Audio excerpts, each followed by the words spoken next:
The 16th of December, 1944, Ardennes Forest.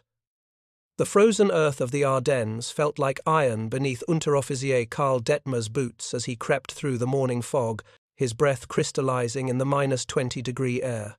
3 days. 3 days since his last hot meal. 3 days of gnawing on frozen horse meat that had to be thawed in his mouth before he could chew it.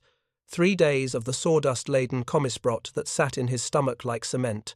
His squad of 12 men moved like wolves through the pine forest, following the scent that had drawn them off their assigned patrol route, the impossible, maddening smell of fresh coffee. The American position materialized through the fog like something from a fever dream. Dettmer's MG-42 machine gun crew had expected resistance, had prepared for the characteristic bark of M1 Garands and the thunder of artillery. Instead, they found abandoned foxholes still warm with body heat, and in the center of the position, a scene that would haunt German military thinking for generations: insulated Marmite containers, still steaming in the frozen air, filled with what appeared to be a complete turkey dinner. Dettmer stood transfixed, his weapon momentarily forgotten. Mashed potatoes, actual white mashed potatoes with pools of butter, sliced turkey breast covered in gravy, green beans, cranberry sauce. His radio man, Gefreiter Müller, was already reaching for a ladle when Dettmer snapped back to reality. Nicht anfassen. Don't touch it. It could be poisoned, booby-trapped, some elaborate American trick. But the smell. God in heaven, the smell. 20 meters away, positioned on ammunition boxes like a shrine to abundance, sat a 10-gallon coffee urn, still brewing. Not the bitter acorn ersatz they'd been drinking for 2 years, but real coffee, its aroma cutting through the pine forest like a warm knife through frozen butter. Müller's hands shook from cold or desire. Dettmer couldn't tell. Probably both. That morning, radio. Berlin had broadcast another of Goebbels' tirades across the Wehrmacht frequencies. The pampered Americans, raised on jazz music and Hollywood fantasies, cannot endure the warrior's winter. They will break against German steel and German will, as soft bread crumbles against granite. Dettmer looked at his men hollowed cheeks, 1,000-yard stares, uniforms patched with tablecloths and curtains taken from Belgian homes. Then he looked at the American feast, abandoned so casually it suggested not retreat but mere inconvenience. A note was pinned to one container, written in broken German, Frohe Weihnachten. Merry Christmas, gone for supplies, back soon. Don't eat too much, Dettmer told his men with bitter irony as they finally descended on the food like starved animals. You'll become soft like them. He tried to maintain the sneer, the superiority that had been drilled into him since Hitler Youth, but as the warm turkey touched his lips, as the first real coffee in 3 years flooded his mouth, something cracked in his certainty. 18 months later, Dettmer would stand on a scale at Camp Hearn, Texas, where he spent the remainder of the war as a prisoner.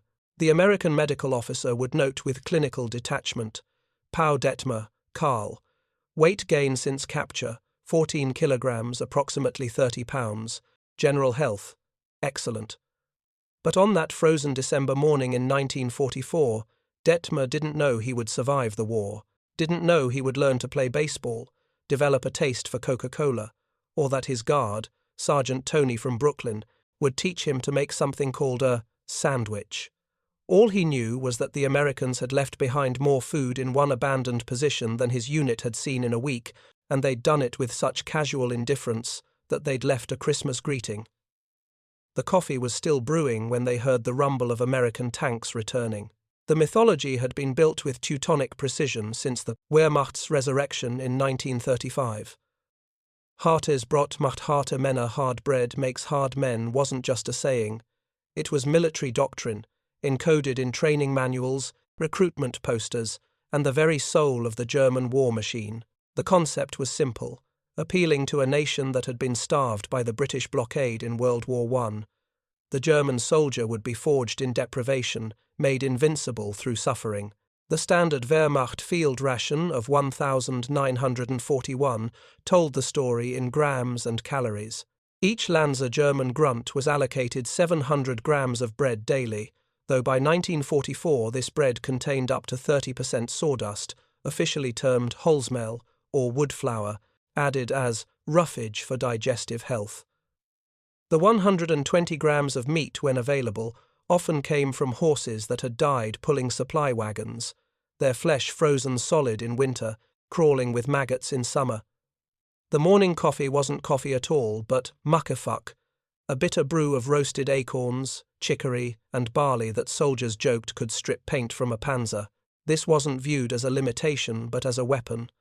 Wehrmacht High Command's 1941 report, circulated with pride among the officer corps, proclaimed that the new German soldier requires 40% fewer calories than his World War I predecessor, while maintaining superior combat effectiveness.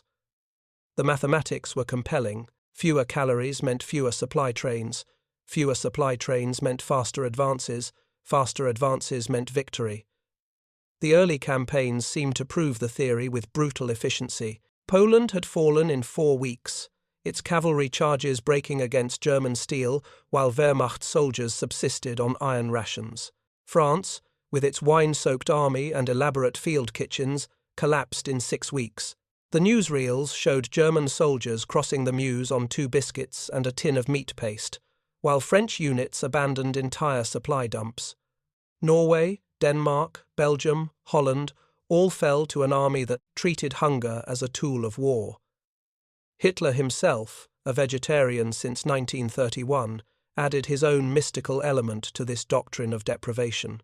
His personal physician, Theodor Morell, had convinced him that meat consumption weakened the will, that the future belonged to races that could survive on grain and vegetables. This philosophy trickled down through Wehrmacht planning. The German soldier, Hitler declared in a 1942 speech to the officer corps, carries his kitchen in his stomach and his supply depot in his will. The propaganda ministry amplified this message with characteristic efficiency. Weekly newsreels showed sturdy German soldiers thriving in the Russian steppes, sharing a single loaf of black bread among a squad, their faces glowing with devotion to the fatherland.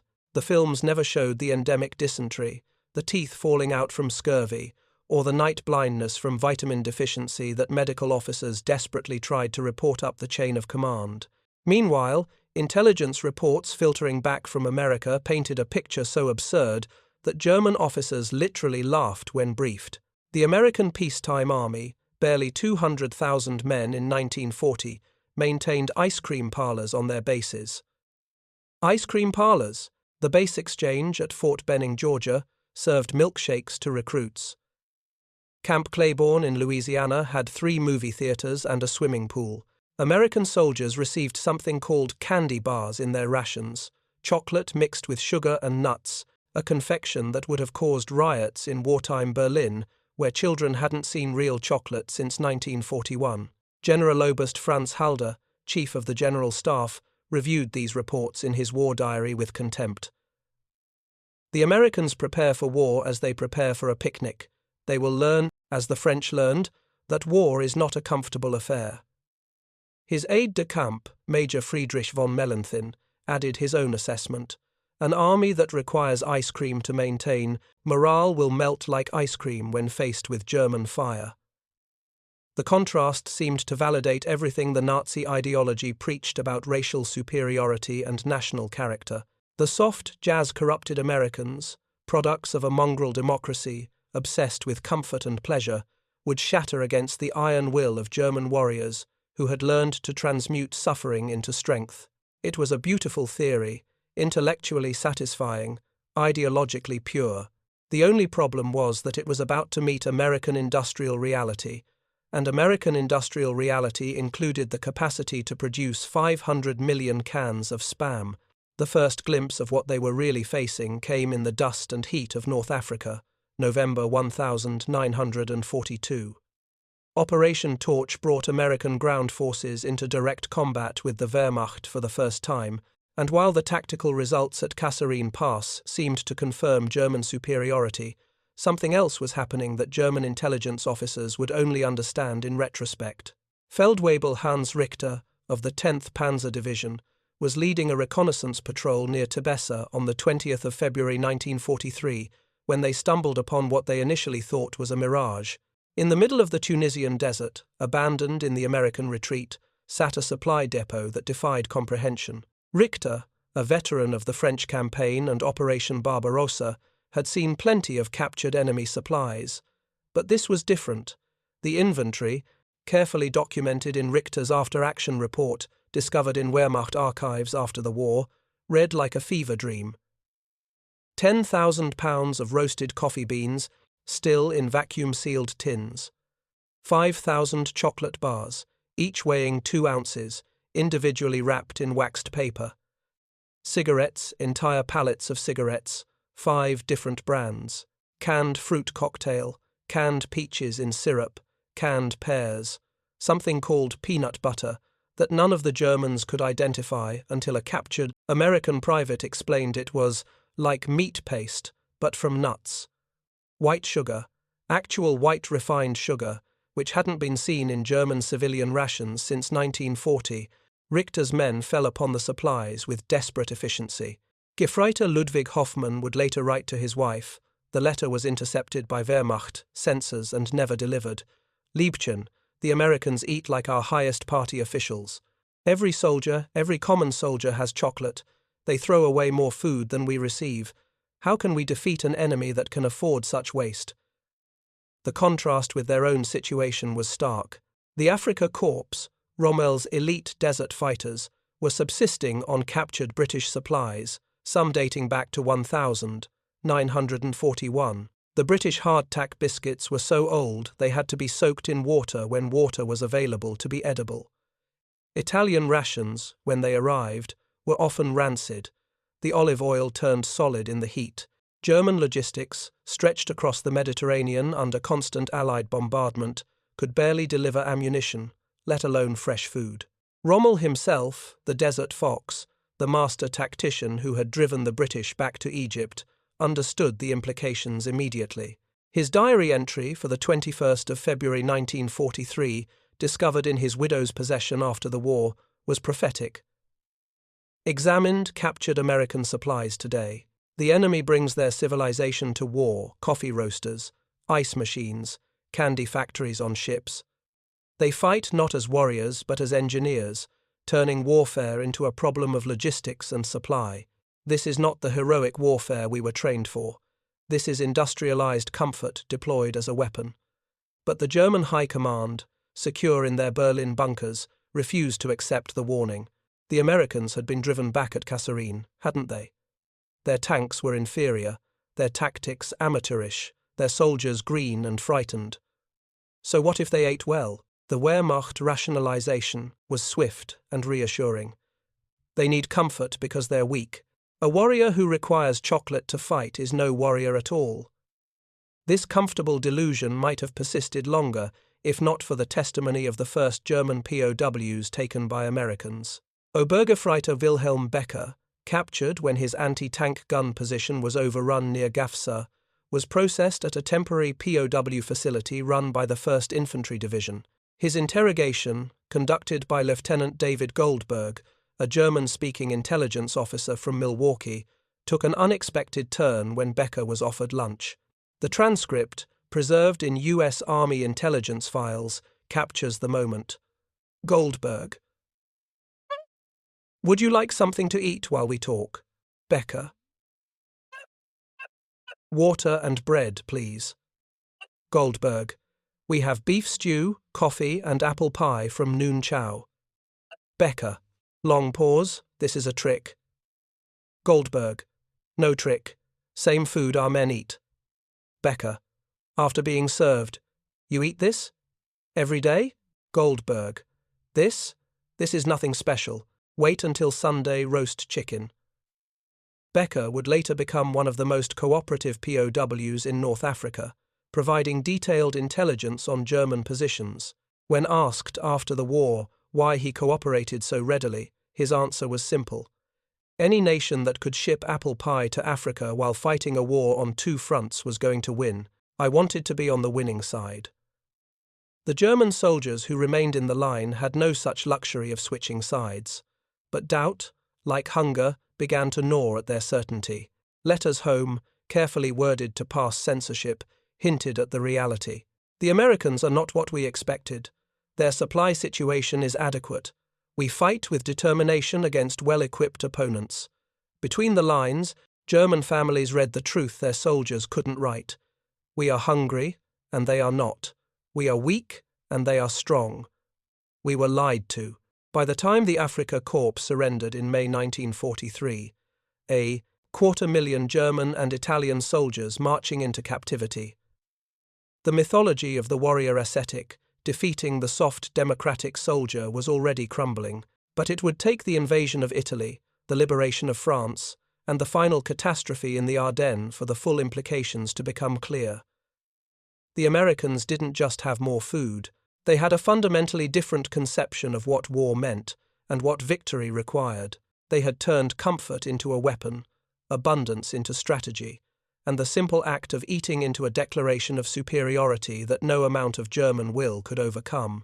***ACT, the revelation ***, they eat like kings while fighting like demons. Part A. Sicily.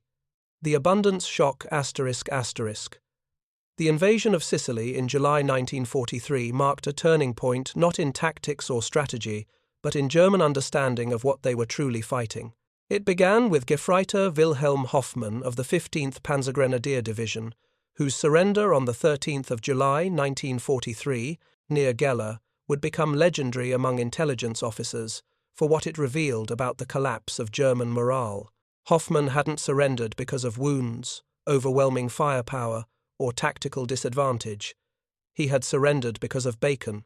For 3 days, his unit had been holding a ridgeline overlooking the American advance, surviving on iron rations, the infamous alte Mann, old man tins, containing a mixture of pork fat and hard vegetables that dated to 1942, and whatever almonds and oranges they could scavenge from Sicilian groves.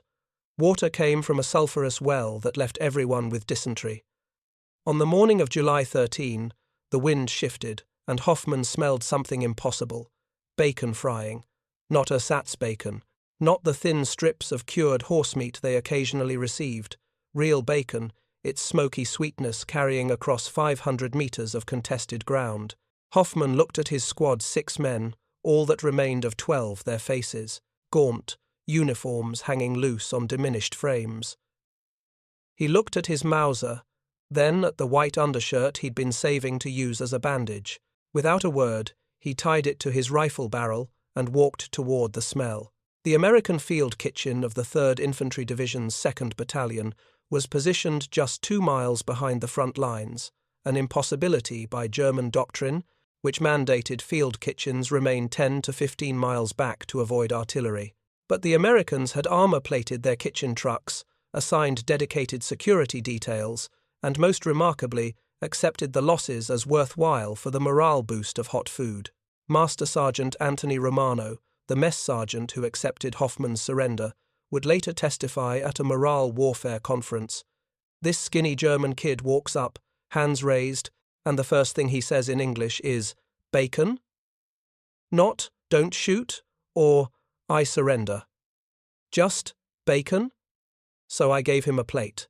He ate it and started crying. The intelligence debrief of Hoffmann, conducted by Captain Martin Goldstein of G2 Intelligence, became known as the chocolate interview for what happened next. Standard procedure included offering POWs cigarettes to establish rapport. Goldstein offered Hoffmann a Hershey bar instead. The German soldier, age 22, veteran of Stalingrad and Kursk, holder of the Iron Cross 2nd Class, broke down completely.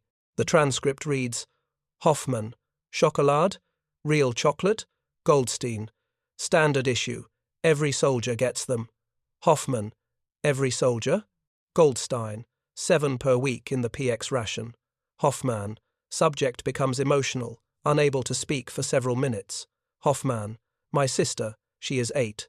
She has never tasted chocolate. Never. And you give it to soldiers? The systematic interrogation of Sicily POWs revealed the depth of the crisis. On the 15th of July 1943, intelligence officers conducted a controlled comparison of that day's rations. The American noon meal for frontline troops, beef stew with potatoes and carrots, fresh bread baked that morning at division field bakeries, canned fruit cocktail, and powdered lemonade mixed with clean water from engineer-purified sources. Caloric content: approximately 1,400 calories for one meal. The German ration for the same day: 200 grams of Dauerbrot hardtack, 50 grams of processed meat of indeterminate origin, a handful of Italian army crackers captured in 1941, and whatever water could be found. Total calories: approximately 700 for the entire day. But the numbers told only part of the story. American field kitchens operated on a revolution in military thinking, the idea that hot food was not a luxury but a combat multiplier.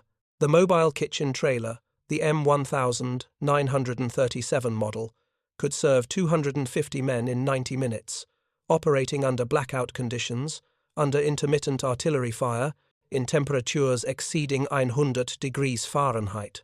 The German Gulaschkanone, goulash cannon, by contrast, was a horse-drawn relic from World War I, vulnerable to air attack, dependent on local wood for fuel, and requiring 4 hours to prepare a single hot meal.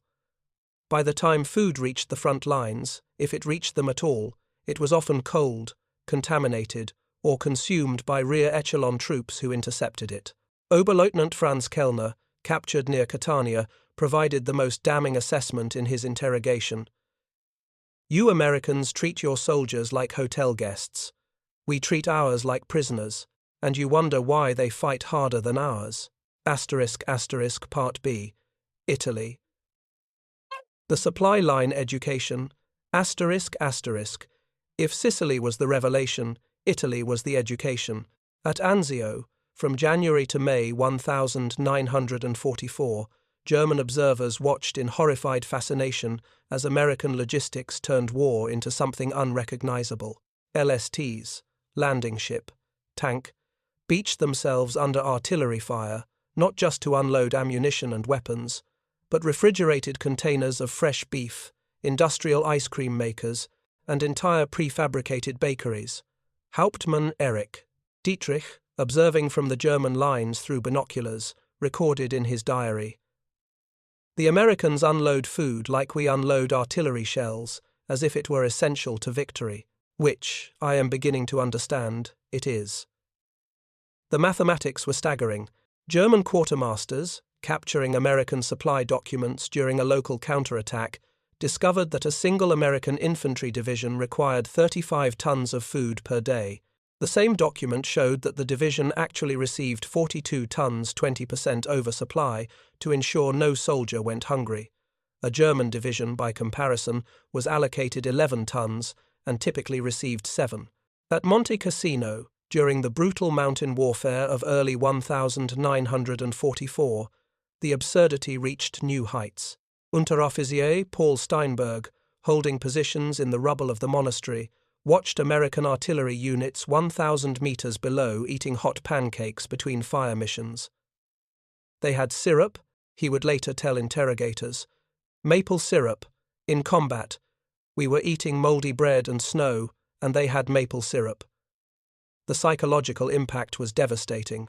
Gefreiter Hans Müller, stationed near Route 6, described what became known as the coffee surrender phenomenon. We could smell their coffee every morning at 0600. Real coffee, not the acorn piss we drank. One morning, Feldwebel Kraus just stood up and said, "I'm going to get some coffee." He walked toward American lines with his hands up. We never saw him again. We heard later he gained 15 kilos as a POW. The phenomenon became so common that Wehrmacht officers issued orders threatening summary execution for any soldier surrendering for reasons of hunger. The orders were largely ignored. By March 1944, German soldiers were timing their surrenders for American meal times, knowing they would be fed immediately upon capture according to Geneva Convention requirements.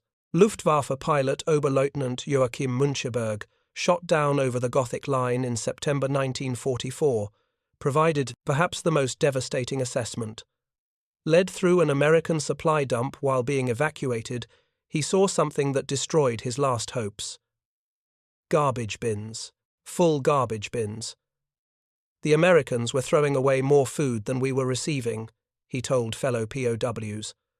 Half-eaten chocolate bars, partially consumed cans of fruit, coffee grounds from real coffee. I knew then the war was lost. You cannot defeat an enemy who can afford such waste. Letters from POWs, despite heavy censorship, began reaching Germany. The messages were coded but clear. I am eating well meant the Americans have unlimited food. Don't worry about me meant we cannot win this war. The camp is comfortable meant surrender if you can. One letter, from Obergefreiter Kurt Wagner to his wife in Dresden, somehow passed censors intact. Liebling, I eat white bread every day. The Americans throw away more than we ever had. Tell Klaus, his brother, still serving to be careful but not too careful, if you understand my meaning. *** Part C. The Normandy Catastrophe ** D-Day +1. The 7th of June 1944. Omaha Beach. General Major Dietrich Krase, commanding the 352nd Infantry Division that had savaged the American landing just 24 hours earlier, received a report he simply refused to believe. American field kitchens were operating on the beach. Not emergency rations, not cold K rations, but actual mobile kitchens serving hot food to troops still under sporadic artillery fire. His operations officer, Major Wilhelm Ocker, confirmed it personally, observing through field glasses from the bluffs. They have erected canvas structures on the beach. Steam is rising. The smell of, I believe it is beef stew, is reaching our positions. The 352nd Division, meanwhile, hadn't received supplies in 72 hours. The pre-invasion Allied bombing had destroyed their supply depots, killed most of their horses, and reduced their field kitchens to twisted metal. Soldiers were subsisting on whatever they had, stuffed in their pockets before the invasion. Hard cheese, stale bread, the omnipresent ersatz coffee powder that they mixed with cold water. The contrast was not lost on the German soldiers.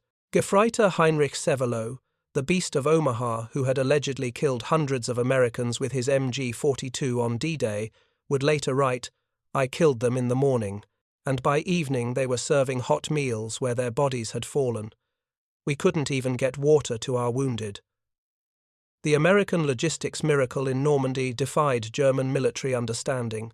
Mobile kitchen trailers rolled off LSTs directly onto the beaches. Field bakery companies produced 36,000 pounds of fresh bread daily by D-Day +3. Ice cream machines were operational by the end of the first week. The 29th Infantry Division's history records that on the 10th of June 1944, exactly 4 days after the bloodiest landing in American military history, soldiers were eating fried chicken and mashed potatoes within sight of German positions. Major Otto Schneller, intelligence officer of the 2nd Panzer Division, interrogated captured American supply officers, trying to understand the logistics. His report to Wehrmacht headquarters was a masterpiece of professional military analysis, undermined by barely contained despair. The American supply system operates on principles that contradict all accepted military logic. They bring comfort items, chocolate, cigarettes, writing paper, hot food with the same priority as ammunition. When questioned, prisoners state this is intentional, that morale is considered a weapons system. They are not wrong. Our men surrender to an army that smells of coffee and bacon rather than fear and death. The German horses, the backbone of Wehrmacht logistics since 1939, were dying by the hundreds. Exhausted from pulling supply wagons over bomb-cratered roads, under constant fighter-bomber attack, without adequate fodder, they collapsed and were immediately butchered for meat. By July 1944, German soldiers were eating their transportation system. The Falaise Pocket, August 1944, represented the nadir. As 2 German armies were encircled and destroyed, the surrounded soldiers fought each other for the last supplies. An SS officer's diary, recovered after the battle, recorded, "Men fighting over American garbage, half-eaten sea rations worth more than Knight's Cross. found soldiers cutting flesh from dead horses, eating it raw. Meanwhile, American artillery spotters eating ice cream while calling in fire missions. An SS directive issued during the battle revealed the depth of the crisis. Any soldier found hoarding captured American rations will be shot for defeatism and sabotage of morale. The order was issued because German soldiers were hiding American food instead of turning it in to common supplies, knowing that even a can of Spam might mean the difference between survival and starvation. By the time the Falaise pocket was eliminated, 50,000 German soldiers had surrendered, many of them walking toward American lines with their hands up and their mess tins out, the universal gesture of hunger transcending language.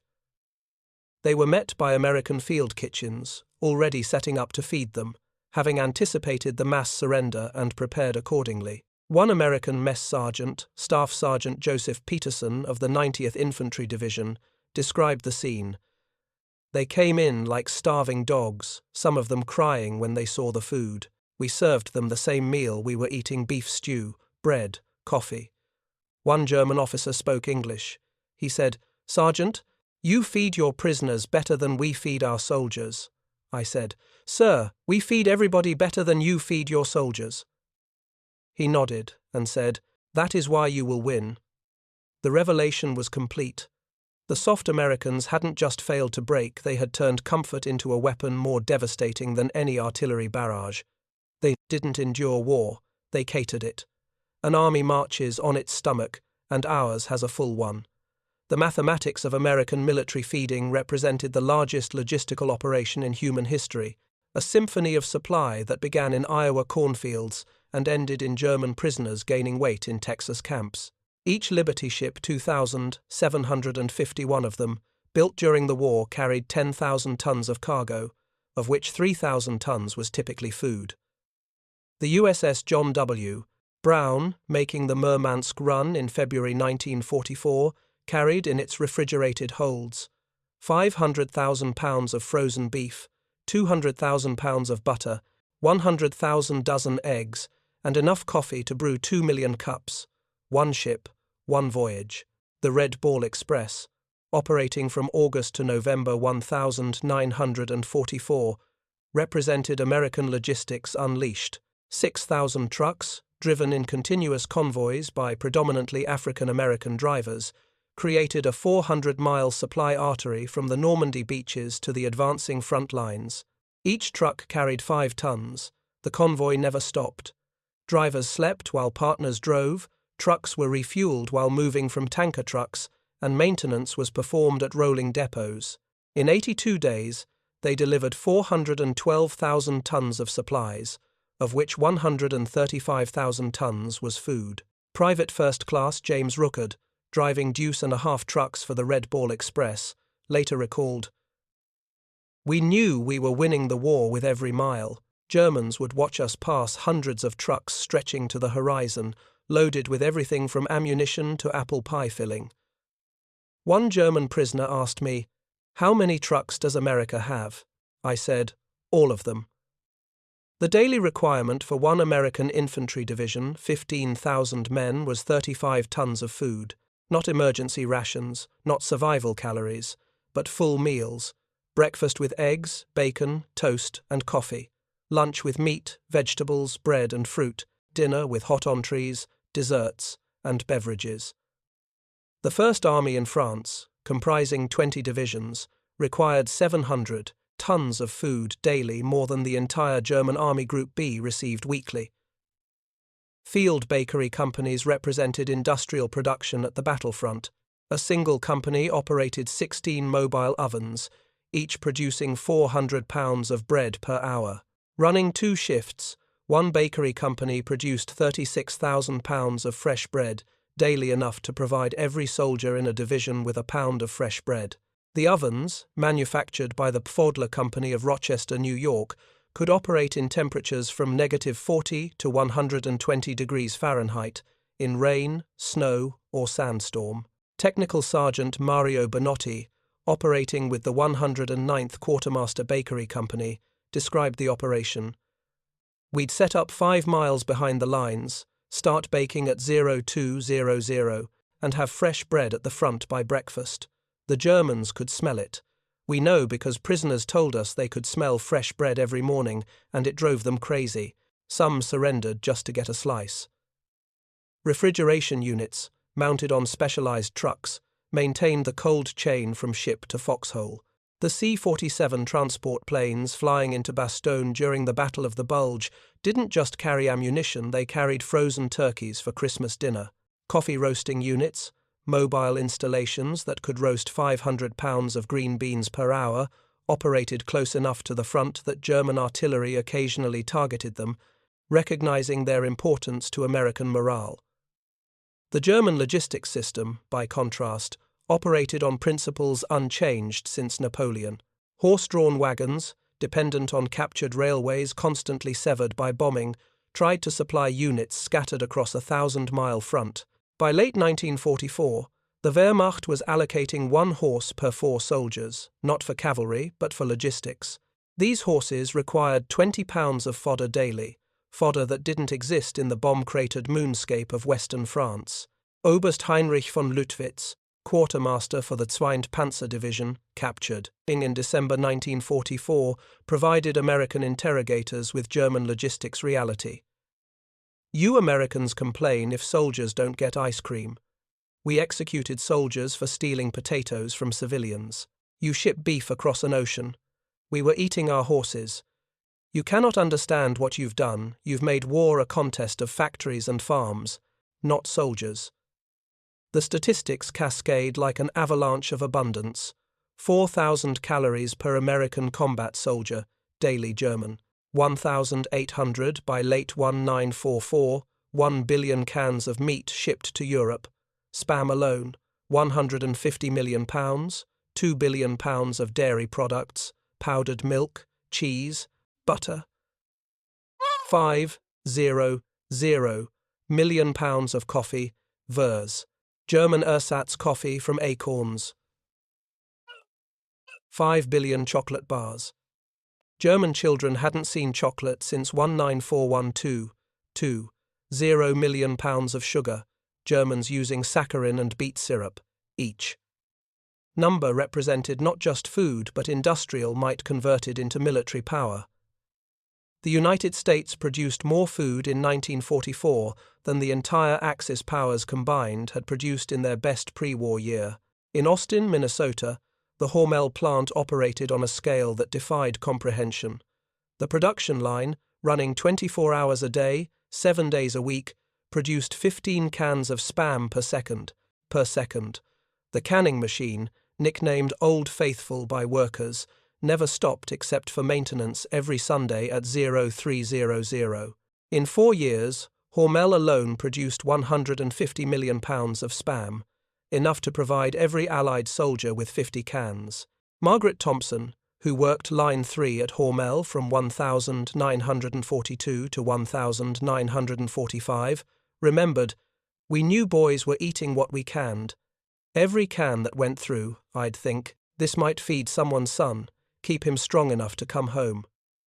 We had photos sent from soldiers eating Spam everywhere. France, Italy, Pacific Islands, made the 12-hour shifts worthwhile. Hershey's chocolate production reached levels that transformed the company forever. 3 billion ration bars, each precisely 4 ounces, 600 calories, able to withstand temperatures from 120 degrees to -60. The D-ration bar, nicknamed Hitler's secret weapon by GIs for its nearly inedible hardness, was designed to taste just bad enough that soldiers wouldn't eat it except in emergencies, preserving it as survival food. But the tropical chocolate bars, developed for Pacific theater operations, represented American problem-solving at its finest. Cocoa butter typically melts at 78 degrees Fahrenheit. Army requirements demanded chocolate that remained solid at 120 degrees. Hershey's chemists added egg whites and other stabilizers, creating chocolate that could survive a Pacific Island summer and still taste acceptable. Wrigley dedicated their entire production to military use. Every stick of gum went to soldiers. The company's president, Philip Wrigley, explained to shareholders, "Each stick of gum in a ration represents 5 minutes of stress relief, jaw exercise that maintains alertness, a taste of home." We're not selling gum, we're providing morale. By war's end, Wrigley had produced 630 million sticks for military rations. The instant coffee revolution changed military logistics forever. Regular coffee required roasting, grinding, brewing, impossible in combat. Nescafe's instant coffee, 260 million pounds shipped to military units, meant every soldier could have coffee anywhere, anytime. Just add water, hot, cold, or anywhere in between. German soldiers, drinking their acorn-based ersatz coffee, could smell real coffee brewing in American lines daily. Dehydration technology reduced shipping weight by 80%. Potatoes became powder, vegetables became flakes, eggs became crystals. A meal for 100 men that would have weighed 300 pounds fresh weighed 60 pounds dehydrated. Ships that would have carried food for 10,000 men could supply 50,000.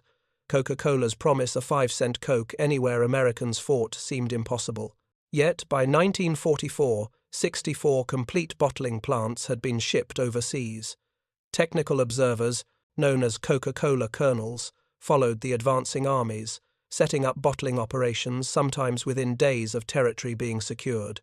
The bottle cap shortage was solved by shipping 1 billion caps monthly from the US.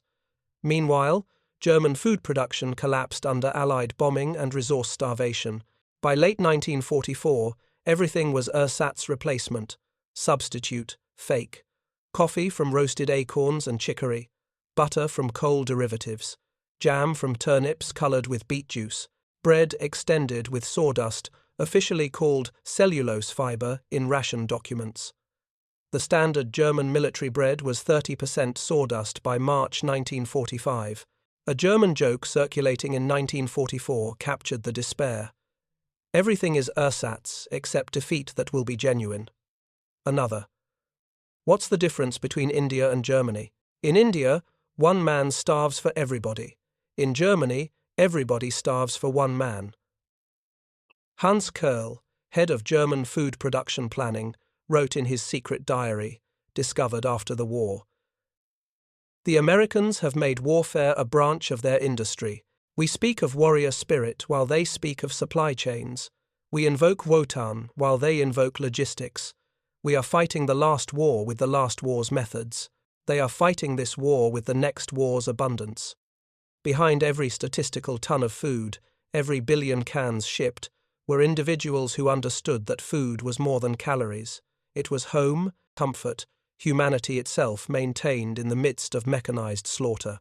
Master Sergeant Tony Benedetto, mess sergeant with the 88th Infantry Division in Italy, became legendary for his commitment to feeding soldiers properly. "My job," he told a war correspondent, "is not to fill stomachs. It's to remind these boys that they're Americans, they're human, they're loved, and they're coming home. Every hot meal says, your country values you enough to do this impossible thing, bring you comfort in hell." Benedetto's achievement during the Gothic Line campaign became military legend. Despite being under German artillery observation, he managed to serve hot Thanksgiving dinner to 800 men in frontline positions on the 23rd of November 1944. Turkey, stuffing, mashed potatoes, gravy, cranberry sauce, pumpkin pie. His field kitchen took 3 direct hits during preparation. He moved to secondary positions and kept cooking. When German prisoners taken that day saw what Americans were eating for Thanksgiving, one reportedly said, "We cannot defeat this." The birthday cake tradition represented something uniquely American. Even in combat zones, mess sergeants attempted to bake birthday cakes for soldiers. Primitive cakes, often just modified pancake batter with canned frosting, but cakes nonetheless. Private Bobby Henderson, 19, received a birthday cake on Okinawa, the 15th of April, 1945, while Japanese artillery fell 200 yards away. He wrote home, "Mom, they made me a cake. Here, where people are dying, Sarge made me a cake. I knew then we were different from everybody else fighting this war." In the Pacific, the ice cream barges became symbols of American industrial absurdity and genius. Concrete barges, towed by tugboats, were essentially floating ice cream factories, producing 1,500 gallons daily. The USS Quartz, operating off Ulithi Atoll, served 5,000 gallons of ice cream weekly to sailors and Marines who hadn't seen civilization in months. Japanese pilots, trained for death before dishonor, couldn't comprehend enemies who brought ice cream parlors to war. From the German perspective, watching American abundance was like observing aliens. Oberleutnant Fritz Müller, captured at Aachen, spent 3 weeks in American custody before being shipped to Canada. His memoir, written in the 1,960 seconds, captured the bewilderment. They didn't just feed their army, they transported their entire civilization to the battlefield. I watched them set up a complete bakery in a destroyed French village, not emergency ovens, a full bakery, with mixing machines, proofing cabinets, everything. The baker, a sergeant from Ohio, decorated cakes for soldiers' birthdays. Decorated cakes, in a war zone.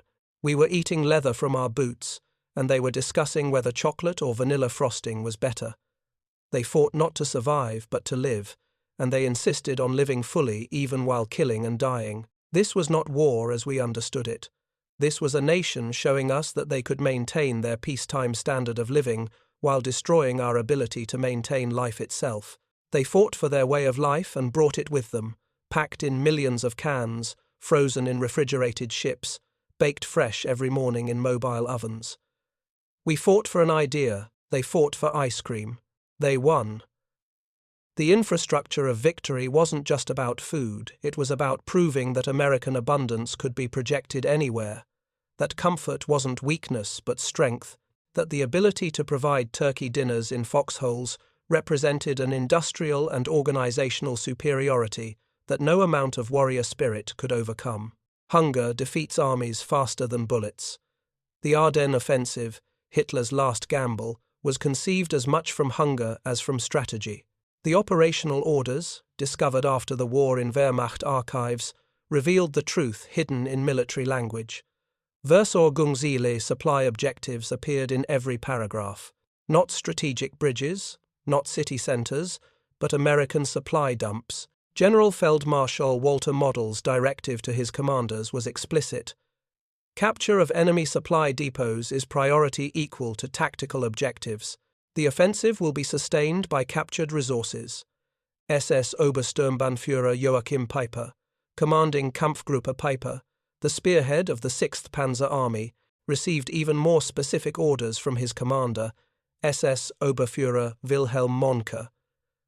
Fuel and food are primary targets. Your men will eat American rations and burn American gasoline. There are no supplies behind you, only what you capture ahead.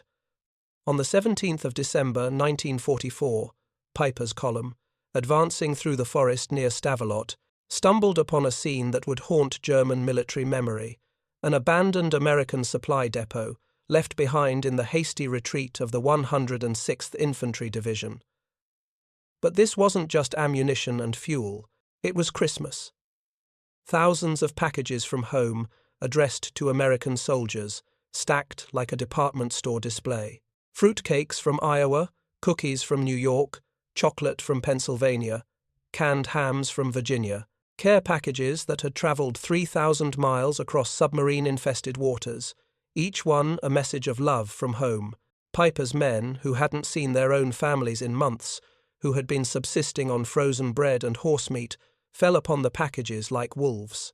Unterscharführer Ernst Bachmann, tank commander in Peiper's unit, wrote in his diary that night, "Found American Christmas mail, men crying while eating cookies meant for dead Americans. Irony? We kill them for their food. Chocolate, real chocolate, in every package. Letters from sweethearts. Pictures of families around dinner tables. They live like we used to live, before we forgot how." The 1-0-in-1 rations discovered in the same depot defied German understanding of military supply. Complete meals for 10 men, each box containing not just food but civilization. Canned bacon, soluble coffee, cigarettes, jam, biscuits, chocolate, chewing gum, toilet paper, can openers, and heating tablets.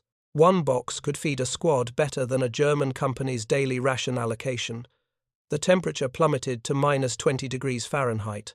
German soldiers, their supply lines cut by their own rapid advance and Allied air interdiction, gnawed on frozen bread that had to be thawed against their bodies before it could be eaten. Many broke teeth trying to bite through rock-hard loaves. Meanwhile, American field kitchens, insulated and mobile, continued serving hot soup, coffee, and stew, even under artillery bombardment. Technical Sergeant Jim Crawford, mess sergeant with the 101st Airborne surrounded at Bastogne, achieved legendary status by maintaining hot food service throughout the siege. German shells coming in every few minutes, he recalled. But my boys needed hot food more than the Germans needed to stop us from having it. We served hot breakfast every morning of that siege. Powdered eggs, but hot. Coffee, real coffee. The Germans could smell it. We know because prisoners told us they could smell our coffee and bacon every morning, and it drove them insane. The Malmedy Massacre, December 17, 1944, where SS troops executed 84 American prisoners, had complex motivations, but survivors and subsequent investigations revealed an element rarely discussed in official histories: rage at inequality. SS Rottenführer Georg Fleps, tried and executed for his role in the massacre, testified that his unit hadn't eaten hot food in 5 days. When they captured Americans carrying chocolate and cigarettes, something snapped. A German soldier's diary, found on a body near street, Vith, contained an entry dated December 19. We no longer attack to win, we attack to eat. Found American bodies with pockets full of candy, more food on corpses than in our supply depot. Irony. We are starving in our own country, while Americans feast in our territory. Morale is gone. We are not soldiers anymore, just hungry men with guns. The most surreal moment came when an American field kitchen truck, separated from its unit near Rocherath, continued serving meals while under German artillery fire. Private First Class José Martinez, assistant cook, described it: shells landing all around, shrapnel pinging off the truck. Sergeant says, "Keep ladling, they need hot food." So we kept serving. German prisoners later said they watched us through binoculars, serving chow while their artillery tried to kill us. One said it was then he knew Germany had lost. We were too crazy or too rich to be defeated. By January 1945, Wehrmacht morale wasn't measurable in fighting spirit or tactical position, but in calories. Captured German morale surveys, conducted by their own command and seized when headquarters units were overrun, revealed that food had become the primary concern of 78% of frontline soldiers ahead of survival, victory, or home. The dreams haunted them. German soldiers reported identical nightmares: tables laden with American rations just out of reach, the smell of coffee that turned to smoke when approached, chocolate bars that melted into mud when touched. Obergefreiter Hans Dietrich, captured near Hufeleis, told interrogators, "I dreamed of spam. Spam, canned meat from America, haunted my sleep. When I woke, I was chewing my leather glove." The mass surrenders took on an almost ritualistic quality. German soldiers would emerge from positions with hands raised, but instead of weapons or helmets held high in surrender, they carried their mess kits, the universal symbol of hunger transcending all military protocol. American soldiers reported Germans surrendering with spoons already in hand, ready to eat before being processed as prisoners. Ami-Koffer, American suitcase, became Wehrmacht slang for Red Cross parcels that reached German POWs through Switzerland. These packages, containing chocolate, cigarettes, coffee, and canned goods, were worth more than gold on the German black market. A single American cigarette could buy a day's German rations. A can of American coffee could purchase a week's survival. German soldiers increasingly fought not to prevent American advance, but to position themselves for favorable surrender. The propaganda machinery of the Third Reich, which had maintained its grip through 6 years of war, finally met its match in American abundance. German soldiers knew the truth because their captured comrades wrote home about it. Despite heavy censorship, the message leaked through. Americans treat prisoners like guests. 3 meals daily, hot. I weigh more now than when I enlisted. Frau Helena Richter received a letter from her son, supposedly in a POW camp in Texas, that passed censors because of its mundane content. Mother, I work on a farm here. Yesterday, I ate 3 eggs for breakfast. Real eggs. The farmer throws away more food than our family saw in 1944. Tell Fritz, his brother, still fighting, that if he has the opportunity to visit America, he should take it immediately. Desertion rates toward American lines increased 400% between December 1944 and March 1945. Wehrmacht court-martial records show executions for desertion reached 50 per day, yet soldiers continued walking toward American positions. A German officer's report to OKW, Oberkommando der Wehrmacht, stated bluntly, "Men fight half-heartedly on empty stomachs. They desert with full determination toward full ones." Major Wilhelm Ritter von Schramm, intelligence officer with Army Group B, wrote the most damning assessment. "The Americans have achieved something we thought impossible. They have made comfort more attractive than honor, food more compelling than fear. Our men no longer fear death more than hunger. This is not cowardice, it is biology. The Americans understand that a man who has eaten fights differently than a man who has not. We forgot this. They industrialized it." By February 1945, the German ration allocation had dropped to 900 calories per day for frontline troops, less than half the minimum needed to maintain body weight without activity, a third of what was needed for combat operations. The American ration, increased for winter operations, provided 4,300 calories daily, including hot meals, chocolate for energy, cigarettes for stress, and vitamin supplements to prevent cold weather ailments. At the Rhine crossing in March 1945, the surreal reached its apex. German defenders, holding the east bank of the Rhine, Germany's last natural barrier, watched through binoculars as American engineers constructed pontoon bridges. On these bridges, before the crossing even began, American troops held barbecues, actual barbecues, grilling hamburgers and hot dogs while German artillery tried unsuccessfully to disrupt what looked more like a county fair than a military operation. Feldwebel Kurt Zimmermann, defending at Remagen, later testified, "We could smell meat cooking. We were mixing sawdust into our bread to make it filling, and they were grilling steaks on the Rhine. My men stopped shooting. What was the point? You cannot kill such wealth." The Wehrmacht didn't just retreat in spring 1945. It dissolved like sugar in rain. Entire units abandoned positions not under attack but in search of food. The 256th Volksgrenadier Division simply ceased to exist near Frankfurt, not destroyed in battle but dispersed as men went searching for food in abandoned towns. Military police units sent to stop deserters deserted themselves. Mass surrenders took on industrial proportions. The entire 325th Infantry Division, 8,000 men, walked toward American lines near Kassel with white flags made from tablecloths. Their commander, General Major Erwin Menne, led them personally, stating, "I will not watch my men starve for a cause that is already lost." They were met by the 3rd Armoured Division's field kitchens, already set up and cooking, having intercepted German radio traffic and anticipated the surrender. German mothers, the backbone of Nazi homefront morale, began writing to their soldier sons with advice that would have been treason months earlier. Frau Elisabeth Bauer's letter to her son in the 12th SS Panzer Division, intercepted by German censors, read, "My dear Karl, if you have the chance to surrender to Americans, do it. You will eat. That is all that matters now. Come home fat rather than dead thin." The final German joke of the war, circulating in March 1945, captured the complete inversion of everything they had believed. Why are the Americans unfair fighters? Because they're not hungry. Geneva Convention says all soldiers must fight as equals. How can we be equal when they eat like kings and we eat nothing? They should be required to be as hungry as we are. Then it would be fair. Then we might win. But who are we fooling? Even if they were hungry, they would just build a factory to make food from air. That's what Americans do.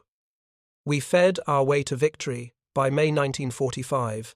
400,000 German prisoners of war were held in camps across America, from Texas to Wisconsin, from Arkansas to Montana. They represented the largest foreign military force ever present on American soil, and their experience would reshape not just individual lives, but the entire German understanding of American power. The transformation began with the scales.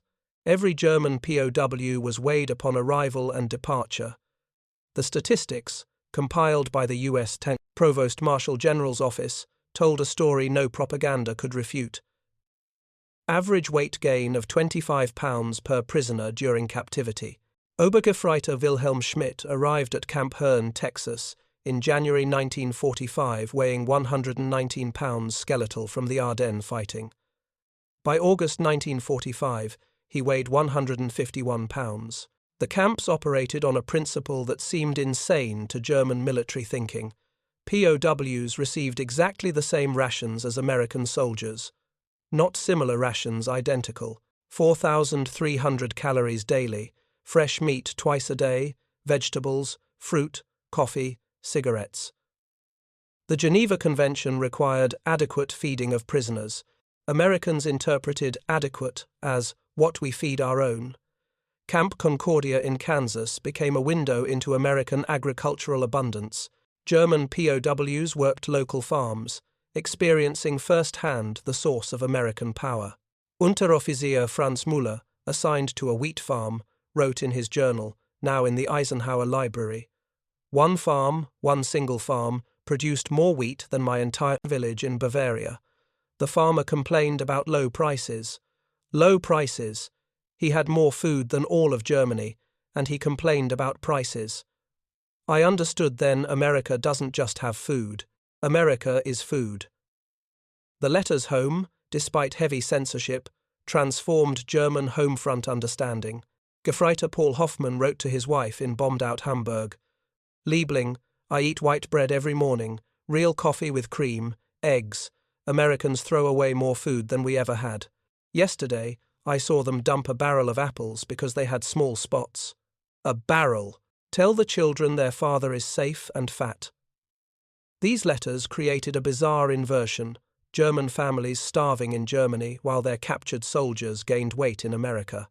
Frau Maria Richter, whose husband was at Camp Butner, North Carolina, while she subsisted on 900 calories a day in Berlin, wrote in her diary, "Heinrich writes of ice cream on Sundays. Ice cream. I haven't seen milk in 6 months, and my husband, the prisoner, eats ice cream." The post-war impact was profound. Of the 400,000 German POWs in America, 5,000 chose to immigrate back after repatriation. They had seen the source of American strength, not just military might, but agricultural abundance and industrial food production. They wanted to be part of it. Wolfgang Dorschel represented thousands of similar stories. Captured at age 19 inches Normandy, he spent 18 months at Camp Ellis, Illinois. "I gained 30 pounds as a prisoner," he recalled in a 1995 interview. "But more than weight, I gained understanding. America didn't defeat us with bullets, they defeated us with abundance. They could fight a war on 2 fronts while maintaining civilian living standards because they had mechanized abundance itself." Dorschel returned to Germany in 1946, found his family's bakery destroyed and his city in ruins. By 1950, he was back in America, sponsored by a farmer he'd worked for as a POW. By 1960, he owned a delicatessen in Milwaukee, employing 15 people, including 3 other former German POWs. "I came as a prisoner, stayed for opportunity, succeeded through food. The American dream isn't just about freedom, it's about the freedom to eat, to prosper, to transform hunger into abundance." The philosophical chasm between American and German approaches to warfare went deeper than tactics or strategy. It represented fundamentally different conceptions of human nature and national power. General Dwight D. Eisenhower's leadership philosophy, expressed in a 1944 letter to Army Chief of Staff George Marshall, captured the American view. "The GI won't fight without coffee, and I won't ask him to. We don't win by making our soldiers suffer more than the enemy. We win by making them suffer less." A well-fed soldier isn't soft, he's superior. This conflicted absolutely with German military doctrine. General Oberst Franz Halder, former chief of the German General Staff, reflecting in his Nuremberg cell, admitted, "We underestimated their stomachs. We saw American concern for soldier comfort as weakness. We believed that hardship created warriors. The Americans believed that abundance created victory. They were right. A man who eats well fights for the system that feeds him. A man who starves questions why he fights." The democracy of food represented something deeper, the democratization of warfare itself. American generals ate from the same field kitchens as privates, stood in the same chow lines, received the same K rations. General Omar Bradley was photographed eating spam from a mess kit in Normandy. General Patton, despite his aristocratic pretensions, made a point of eating with enlisted men weekly. German military hierarchy, by contrast, maintained strict separation even in starvation. While Wehrmacht soldiers ate sawdust bread, officer casinos maintained private food stocks. SS units hoarded, captured delicacies while regular army units starved. Hitler, the vegetarian who preached sacrifice, maintained elaborate dining arrangements in his bunkers while his soldiers ate their horses. Colonel Hans von Luck, one of Germany's most successful armored commanders, wrote in his memoirs, "The Americans taught us that industrial democracy could wage war more effectively than totalitarian hierarchy. Every American soldier ate like our officers, lived better than our NCOs, and fought with the confidence of someone who knew his nation stood behind him with unlimited resources. We asked our soldiers to die for the fatherland. Americans asked their soldiers to live for the American way and gave them the means to do so." The Marshall Plan, initiated in 1947, represented the logical extension of this philosophy. Feed your enemies, transform them into allies. Germany received $1.4 billion in food aid alone, more than the entire Wehrmacht's budget in its best year. The psychological impact was calculated. The nation that had tried to destroy you now feeds you. General Lucius Clay, military governor of the American zone, explained the strategy to Congress. "We fed our way to victory in war. Now we'll feed our way to peace. Every care package, every shipment of grain, every chocolate bar handed to a German child is a weapon against future war. We're not just rebuilding Germany, we're showing them that our system produces abundance while theirs produced starvation." The 12th of October, 1985, Chicago Hilton, the 40th anniversary reunion of World War II, veterans American and German. The hotel banquet hall held 500 veterans, their families, and one remarkable moment of reconciliation. Colonel Friedrich Körner, former operations officer of the 2nd Panzer Division, now 72, approached the microphone. Across the room sat Technical Sergeant Tony Ritchie, former mess sergeant with the 1st Infantry Division, now 68, owner of 3 Italian restaurants in New Jersey. Körner spoke in accented but clear English. "For 2 years, I have prepared this speech. For 40 years, I have prepared these words. We did not lose the war to American tanks or planes or even the atomic bomb. We lost the war to American abundance. You conquered us with calories, defeated us with dinner, overwhelmed us with oranges." He paused, struggling with emotion. "Your food conquered us before your bullets. When my men smelled your coffee brewing, they knew the war was ending. When they saw your soldiers throwing away chocolate, they understood that we fought against not just an army, but an entire civilization that could project its peacetime comfort into wartime hell." Körner asked Ritchie to stand. The mess sergeant, still built like someone who had lifted countless food containers, rose slowly. "Sergeant Ritchie," Körner continued, "represents something we Germans never understood. He was not a warrior in our sense he was a cook. But he and 10,000 like him won the war by keeping American soldiers human while we turned ours into desperate animals. I salute not the American soldier, but the American cook." The two men met at the center of the banquet hall. The handshake, captured by photographers, appeared in newspapers across both countries. But the real moment came at dinner, as they sat together over rubber chicken and institutional vegetables, laughing about food quality that would have seemed miraculous in 1944. German veterans that night told their stories. Luftwaffe ace Johannes Steinhoff: "I knew the war was lost when I learned American pilots carried chocolate bars in their flight suits. We carried suicide pills." Panzer Commander Hans von Luck: "My men surrendered not from cowardice, but from hunger. How do you motivate starving men to fight well-fed ones?"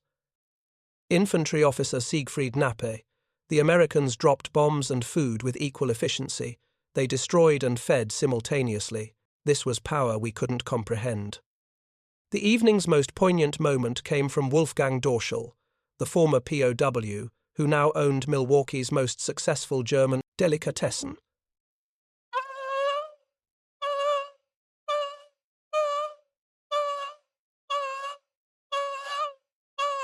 His grandson, Scott Dorschel, stood beside him in U.S. Army dress uniform, having just completed advanced individual training as a cook. "My grandfather came to America as a prisoner," Scott said. "He stayed because he discovered that American strength came not from making people suffer, but from eliminating suffering. Now I serve in the same army that captured him, in the same role that conquered him, feeding soldiers. We've come full circle." Wolfgang took the microphone for the evening's final words. "We thought Americans were soft for eating well in war. We were hard and ate nothing. They won. They're still eating. We learned that strength comes not from enduring hardship, but from having the power to eliminate it." The Americans didn't just win the war, they ate their way through it, and taught us that civilization means bringing comfort to hell, not accepting hell as necessary. He paused, looked at his grandson in American uniform, then at the room full of former enemies now sharing a meal. The measure of a civilization is not how much its soldiers can suffer, but how much suffering it can prevent. America fed its way to victory, and in doing so, taught the world that abundance is not weakness, but the ultimate expression of strength. You didn't just defeat the Wehrmacht, you defeated the very idea that deprivation creates superiority. You proved that the best-fed army wins not because soldiers fight better on full stomachs, but because a nation that can feed its army in hell can accomplish anything. The applause lasted 5 minutes. Somewhere in that Chicago banquet hall, over mediocre food that would have seemed miraculous to any soldier in 1944, the war finally ended. Not in Berlin or Tokyo, not in surrender documents or treaties, but in the simple acknowledgement that American abundance, mocked, dismissed, and underestimated, had been the decisive weapon all along. The last German joke of World War II had become the first truth of the peace. The Americans were unfair, they weren't hungry, and they never would be again.